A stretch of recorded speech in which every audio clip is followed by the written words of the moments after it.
अकोले तालुक्यामधील गणोरे येथे माजी उपमुख्यमंत्री अजित पवार यांच्या प्रमुख उपस्थितीत जिल्हा परिषद पंचायत समितीच्या उमेदवारांची प्रचार सभा संपन्न झाली। अकोले तालुक्यातील जिल्हा परिषद पंचायत समितीच्या प्रचाराच्या निमित्ताने ते अकोले येथे आले होते।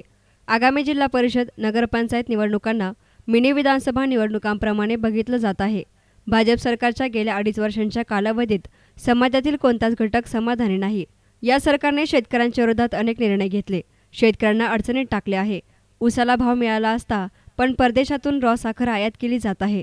निवडणुका आल्या की भाजपतर्फे जनतेला आश्वासनांचं गाजर दाखवलं जातं। निवडणुका आल्या की शेतकऱ्यांना कर्जमाफी करण्याचं आश्वासन दिलं जातं।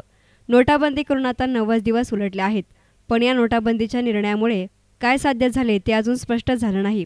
हे सरकार पतसंस्थांनी जिल्हा बँकांना मोडीत काढू पाहत आहे, अशी टीका माजी उपमुख्यमंत्री अजित पवार यांनी मोदी सरकारवर केली।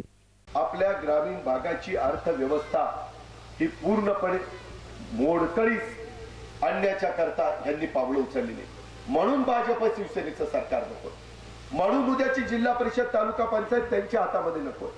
त्याकरता नव्या दमाच्या तुम्ही बघितल्या, आमचे उमेदवार अजूनही जरी केंद्राचं राज्याचं सरकार नसलं तरी छोट्या छोट्या लाभार्थींचा लाभ देण्याच्या करता पंचायत समिती महत्वाची, जिल्हा परिषद महत्वाची, आणि म्हणून तुमच्या सर्वच्या सर्व जागा या राष्ट्रवादी काँग्रेस पार्टीचं घड्याळाचं चित्र त्या ठिकाणी निवडून आलं पाहिजे।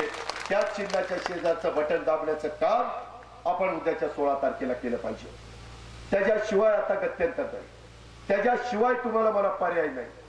म्हणून आपल्या सर्वांच्या भवितव्याच्या करता आपण अशा प्रकारचा निर्णय घेतला पाहिजे। आज पाण्याचं नियोजन देखील या सरकारला नीट करता आलं नाही, त्याच्यामुळं रब्बीचं खरीपाचं पाण्याचं नियोजन गडबडलं आणि त्याचा फटका शेतकऱ्याला बसला। आज 20 दिवसा ढवळे आपल्याला देत नाही।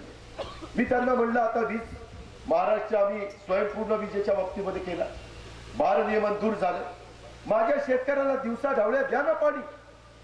का तुम्ही प्लांट बंद ठेवले? परवा परळीला गेलो, तिथले विजे तयार करण्याचे प्लांट बंद आहे। असं बंद ठेवायचं आणि शेतकऱ्याला रात्री पाणी द्यायचं? त्यांना कळत नाही दिवसा पाणी द्यायला का? तर शेतकऱ्यांना त्यांच्या काही घेणं देणं राहिलेलं नाही। म्हणून आपल्याला उद्याच्या निवडणुकीच्या निमित्तानं त्यांची जागा दाखवण्याचं काम निश्चितपणे केलं पाहिजे। यावेळी माजी मंत्री मधुकर पिचड, आमदार वैभव पिचड, जिल्हा बँकेचे चेअरमन सीताराम गायकर पाटील उपस्थित होते।